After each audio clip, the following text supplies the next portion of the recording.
এবারকার পরিবেশটা কেমন দেখলেন, আপনার কাছে কেমন মনে হয়? পরিবেশ ভালো মনে হচ্ছে। আপনারা তরুণ যারা ভোট দিলেন, আসলে যারাই আসুক তাদের কাছে প্রত্যাশা থাকবে কি? হ্যাঁ, মানে যারাই ক্ষমতায় আসুক বা যারাই জিতে আসুক তাদের কাছে তো সরকার, অবশ্যই আমাদের এক্সপেকটেশন থাকবে যে আমরা একটা সুন্দর বাংলাদেশ চাই। তো দেশের সার্বিক উন্নয়ন যেন হয় এবং অবশ্যই জনগণের কথা, আমাদের কথা ভেবেই যেন সব ডিসিশন নেওয়া হয় এবং আমাদের জন্য দেশের নিরাপত্তা যা যা কিছু আছে সব কিছু যেন সার্বিক উন্নয়ন আসে আমরা চাই। আপনার কেরিয়ারে নতুন একটা এক্সপিরিয়েন্স, মানে ভোট দেওয়ার গণভোট যেটা এবার প্রথম দিলেন, সেটা কেমন অভিজ্ঞতা ছিল? হ্যাঁ দিয়েছেন না না দিয়েছেন?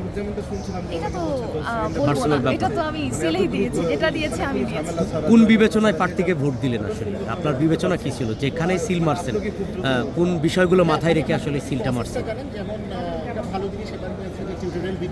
যারাই এখান থেকে দুজন প্রার্থী আমার মনে হয় দুজনই, মানে তারপরেও ওভারঅল আমার যাকে ভালো মনে হয়েছে আমি সেভাবেই কি মনে হয় আপনার ভোটে কি প্রধানমন্ত্রী হবে?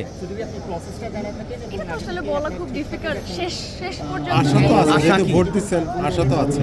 আশা তো আছে যে প্রধানমন্ত্রী না হোক, একটা যাকে ভোট দিয়েছে এখান থেকে হয়তো জয়ী হবে। বুঝতে পারছি। মানে প্রার্থী দেখে ভোট দেওয়া উচিত আমার কাছে মনে হয়। আচ্ছা আপু কোথা থেকে এসেছিলেন সেটা বলছেন, আপনার নামটা? আমার নাম আদিবা মুশান্তই। Thank you.